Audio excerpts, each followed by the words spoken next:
Assalamualaikum warahmatullahi wabarakatuh. Halo semuanya, perkenalkan kami dari kelompok 10 beranggotakan 7 orang, yaitu Abdi Irza, Anissa Mutiara Rahmah, saya sendiri, Arneta Mehwainaya, Hamdana, Lutfi Azizah, Muhammad Fadil Azhar Akbar, dan Zulaiha Fatmawati. Di sini kami akan menjelaskan tentang sistem perujukan dan daftar pustaka. Simak ya videonya. Adapun pembahasan yang akan kami bahas yaitu yang pertama, etika merujuk, yang kedua, cara merujuk kutipan langsung, yang ketiga, cara merujuk kutipan yang tidak langsung, yang keempat, cara merujuk kutipan yang telah dikutip, dan yang terakhir, penulisan daftar pustaka beserta contohnya. Yang pertama adalah etika merujuk. Etika menurut Setiawan merupakan konsep nilai yang mengarah pada perilaku baik atau buruk, pantas atau tidak pantas, serta menyangkut norma moralitas baik dari segi manusia maupun agama. Kode etik adalah seperangkat norma yang perlu diperhatikan dalam penulisan ilmiah, terutama dalam hal merujuk. Norma ini berkaitan dengan pengutipan dan perujukan, perizinan, dan penyebutan sumber data ataupun informasi. Penulis harus bersikap jujur dalam menghindari kecurangan saat menulis suatu karya ilmiah, karena perbuatan tersebut sangatlah krusial dan dapat berakibat fatal baik terhadap penulis maupun terhadap karyanya. Etika merujuk. Perujukan dilakukan dengan menggunakan nama akhir dan tahun di antara tanda kurung. Jika terdapat dua penulis, maka penulisan dilakukan dengan menyebut nama akhir kedua penulis. Namun jika lebih dari dua orang, kita dapat mencantumkan nama akhir orang pertama dan diikuti dengan dan kawan-kawan atau DKK. Jika merujuk pada referensi internasional dapat diubah dengan et al. Pembahasan yang kedua yaitu cara merujuk kutipan langsung. Sebelum mengetahui cara merujuk kutipan langsung, kita harus mengetahui pengertian dari pengacuan dan pengutipan. Pengacuan adalah bagaimana menyebutkan sumber acuan yang dikutip dalam teks beserta identitasnya. Dan sedangkan pengutipan adalah bagaimana menuliskan teks kutipan dari sumber acuan ke dalam teks naskah yang sedang ditulis. Cara merujuk kutipan langsung yang pertama yaitu kutipan kurang dari 40 kata. Kutipan yang berisi kurang dari 40 kata ditulis di antara tanda kutip atau petik 2 dan diikuti nama pengarang, tahun, dan nomor halaman. Nama pengarang dapat ditulis secara terpadu dalam teks atau menjadi satu dengan tahun dan nomor halaman di dalam kurung. Seperti contoh, BEMS dalam kurung 2010.2437 dan tutup kurung menyatakan bahwa akuntansi kantor cabang membagi sistem akuntansi perusahaan secara terpisah antara kantor pusat dan kantor cabang. Kesimpulan dari penelitian tersebut adalah tanda petik, akuntansi kantor cabang membagi sistem akuntansi perusahaan secara terpisah antara kantor pusat dan kantor cabang. Tanda petik lagi dan dalam kurung nama penulis yaitu BEMS, 2010.2437 yaitu nomor halamannya. Cara merujuk kutipan langsung yang kedua yaitu kutipan lebih dari 40 kata. Kutipan yang berisi 40 kata atau lebih ditulis tanpa tanda kutip secara terpisah dari teks yang mendahului. Ditulis 1,2 cm atau 1 tab dari garis tepi sebelah kiri dan kanan, dan diketik dengan spasi tunggal. Nomor halaman juga harus ditulis. Contoh, Ross et al. Dalam kurung 2011.202 tutup kurung menarik kesimpulan sebagai berikut. 2. Dalam suatu laporan arus kas, hal penting yang akan menjadi pertimbangan investor adalah aliran kas bebas. Aliran kas bebas merupakan kas perusahaan yang dapat didistribusikan kepada kreditur atau pemegang saham yang tidak digunakan untuk modal kerja atau investasi pada aset tetap. Selanjutnya, cara merujuk kutipan langsung yang ketiga yaitu kutipan yang sebagian dihilangkan. Apabila dalam mengutip langsung ada kata-kata dalam satu kalimat yang dibuang, maka kata-kata yang dibuang diganti dengan 3 titik. Contoh, harga saham akan meningkat ... bila perusahaan membayar kelebihan kas tersebut kepada pemegang saham. Dalam kurung Jensen, 2013.2 132 tutup kurung. Yang kedua, apabila dalam mengutip langsung ada kalimat yang dibuang, maka kalimat yang dibuang diganti dengan 4 titik-titik. Contohnya, harga saham akan meningkat tajam bila perusahaan membayar kelebihan kas tersebut kepada pemegang saham. Untuk menguji validitas hipotesis ini, beberapa riset sebelumnya menggunakan dividen dan pengeluaran modal sebelumnya variabel independen. Dalam kurung Jensen, 2003.2/132. Yang ketiga yaitu cara merujuk kutipan tidak langsung. Cara menulis kutipan tidak langsung. Menulis kutipan tidak langsung adalah kegiatan mengutip dengan tidak sama persis seperti dalam kutipan aslinya. Cara menulis kutipan tidak langsung adalah mengambil pokok pikiran saja dari sumber aslinya. Ketika ingin menyelesaikan cara menulis kutipan tidak langsung, biasanya penulis harus menuliskan kembali pokok pikiran tersebut dengan bahasanya sendiri. Cara menulis kutipan tidak langsung diintegrasikan dengan teks. Jarak antar baris kutipan ialah spasi ganda. Kutipan tidak diapit dengan tanda kutip atau petik 2. Kemudian ditulis sumber kutipan. Dalam proses penulis kutipan tidak langsung, penulis dituntut untuk memiliki pemahaman sebelum penuliskannya kembali. Bisa dikatakan cara menulis kutipan tidak langsung adalah cara penulis menyampaikan kembali ide gagasan dengan gaya bahasanya sendiri. Bila dicontohkan dengan sederhana, cara menulis kutipan tidak langsung hanya menambahkan sedikit kata atau kalimat untuk mengubahnya seolah disampaikan oleh penulis sendiri.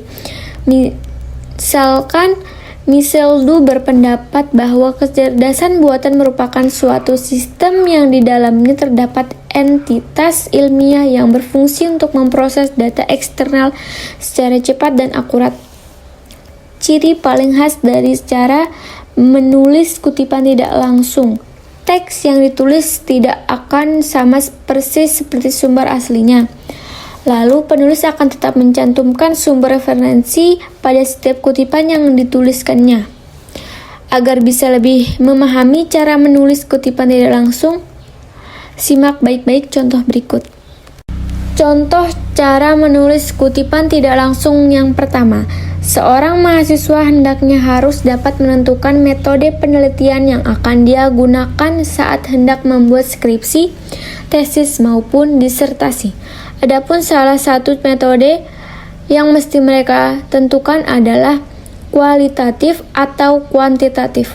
Jika mahasiswa lebih menyenangi statistik, maka metode kuantitatif bisa dipilih dan digunakan untuk bahan penelitiannya. Sebaiknya, jika mahasiswa lebih senang menganalisis suatu peristiwa, maka metode kualitatif bisa dipilih dan digunakan dalam penelitian yang akan dilakukan. Contoh cara menulis kutipan tidak langsung kedua. Kraft berpendapat bahwa argumentasi merupakan pendapat yang disampaikan secara lisan ataupun tertulis untuk meyakinkan pendapat yang diutarakan dan dapat mempengaruhi keyakinan orang lain. Contoh cara menulis kutipan tidak langsung yang ketiga. Menurut hasil penelitian beberapa pakar terhadap CO atau Chief Executive Officer yang telah berhasil di berbagai negara, sumbangan IQ dalam keberhasilan hidup dan pengembangan karir seseorang hanya mencapai 20%, sedangkan 80% justru dipengaruhi kecerdasan emosional. Seperti dikutip dari jurnal Institut Informatika dan Bisnis Dharma Jaya. Contoh cara menulis kutipan tidak langsung yang keempat. Dalam buku besar Dasar-dasar Organisasi Manajemen yang terbit tahun 1993, Sarwoto menjelaskan supervisor adalah seseorang di dalam suatu organisasi yang bertanggung jawab terhadap kelompok kerjanya. Pembahasan yang keempat yaitu cara merujuk kutipan yang telah dikutip. Kutipan yang diambil dari naskah yang merupakan kutipan dari suatu sumber lain, baik secara langsung maupun tidak langsung, dikutip dengan menyebutkan nama penulis asli dan nama pengutip pertama serta tahun dikutipnya.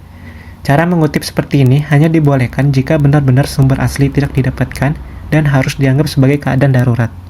Seperti contoh, Kerlinger, buka kurung, dalam Ari, 1982,2,382, tutup kurung, memberikan batasan penelitian ex post facto sebagai penyelidikan empiris yang sistematis di mana ilmuwan tidak mengendalikan variabel bebas secara langsung, karena variabel perwujudan tersebut telah terjadi, atau karena variabel tersebut pada dasarnya memang tidak dapat dimanipulasi.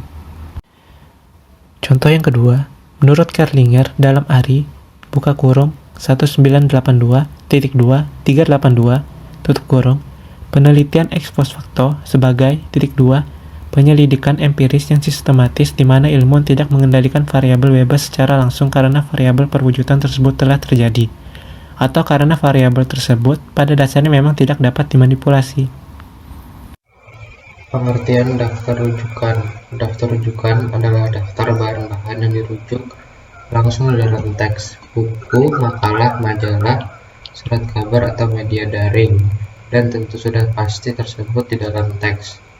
Karena itu, daftar rujukan kerap digunakan dalam karya-karya akademis agar penguji atau dosen dapat meneliti langsung sumber referensi yang digunakan oleh penulis. Contohnya dalam artikel ilmiah di jurnal, makalah, skripsi, disertasi, dan tesis. Daftar rujukan jelas lebih disukai pada karya akademis karena sifatnya yang terbatas sehingga para penguji, penyunting, ataupun dosen dapat melakukan verifikasi silang antara teks dan sumber yang dirujuk. Rujukan dalam teks dapat berupa catatan perut, endnotes, catatan kaki, footnotes, dan catatan akhir, endnotes. Dalam daftar rujukan biasanya juga tercantum nomor halaman dari sumber bacaan yang dirujuk langsung. Selanjutnya ada pengertian daftar pustaka. Daftar pustaka adalah daftar bacaan yang memperkaya tulisan sehingga tetap dicantumkan penulis dengan atau tanpa dirujuk langsung di dalam teks. Daftar pustaka alhasil memuat semua daftar bacaan yang penulis yang disusun berdasarkan alfabetis, sama halnya dengan daftar rujukan atau reference, tanpa memuat nomor halaman dari bagian sumber yang dirujuk. 5. Contoh penulisan daftar pustaka. Yang pertama, penulisan daftar pustaka dari buku. Daftar pustaka disusun berdasarkan abjad, aturan penulisan, nama pengarang, nama belakang lalu nama depan, tahun penerbitan, judul buku dicetak miring, nomor edisi, dan kota tempat penerbit. Contoh dapat dilihat sebagai berikut. Daftar pustaka dari buku dengan 2 penulis juga dapat dilihat sebagai berikut. Apabila daftar pustaka dari buku dengan 4 atau lebih penulis, maka penulisannya mencantumkan et al. Contohnya adalah sebagai berikut. Dan untuk daftar pustaka dari buku tanpa nama penulis, maka hanya perlu mencantumkan judul buku, kota terbit, nama penerbit, dan juga tahun terbit. Contoh dapat dilihat sebagai berikut. Yang kedua, penulisan daftar pustaka dari majalah. Aturan penulisan, yaitu nama pengarang, tahun penerbitan, judul tulisan, nama majalah. Contoh dapat dilihat sebagai berikut. Yang ketiga ialah penulisan daftar pustaka dari surat kabar atau koran. Aturan penulisannya ialah nama pengarang atau surat kabar, tahun, judul berita, dicetak miring, nomor, dan volume jika ada, tanggal, halaman, dan kota penerbit. Contoh dapat dilihat sebagai berikut. Yang keempat, yaitu penulisan daftar pustaka dari abstrak. Aturan penulisan, nama pengarang, tahun penerbitan, judul tulisan, Keterangan abstrak, nama penerbit. Contoh dapat dilihat sebagai berikut. Yang kelima, penulisan daftar pustaka dari review buku. Contoh penulisan referensi yang berasal dari review sebuah buku adalah dapat dilihat sebagai berikut. Penulisan daftar pustaka yang keenam adalah hasil wawancara tertulis dalam sebuah penerbitan. Referensi hasil wawancara yang dimuat dalam sebuah tulisan, penulisan referensinya adalah seperti contoh berikut ini. Nah, yang ketujuh, sumber dari internet. A. Artikel online yang referensinya lengkap. Dapat dilihat seperti contoh berikut.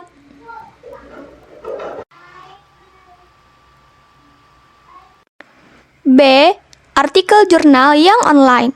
Dapat dilihat seperti contoh berikut. C. Artikel online yang referensinya tidak lengkap. Yang pertama, tanpa tempat terbit dan penerbit. Dapat dilihat seperti contoh berikut. 2. Tanpa tahun terbit, tempat terbit, dan atau penerbit. Dapat dilihat seperti contoh berikut. Yang kedelapan, online message.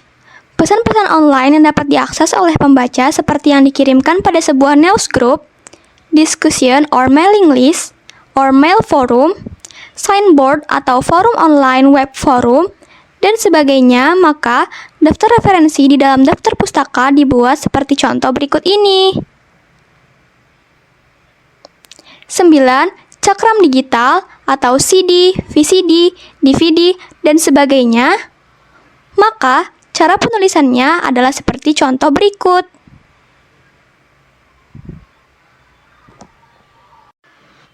10. Pita kaset video atau videotape. Penulisan daftar pustakanya dapat dilihat seperti contoh berikut. Nah, itu dia tadi sistem perujukan dan daftar pustaka dari kami kelompok 10. Hanya itu kiranya yang bisa kami sampaikan. Salah dan hilaf mohon maaf. Wassalamualaikum warahmatullahi wabarakatuh.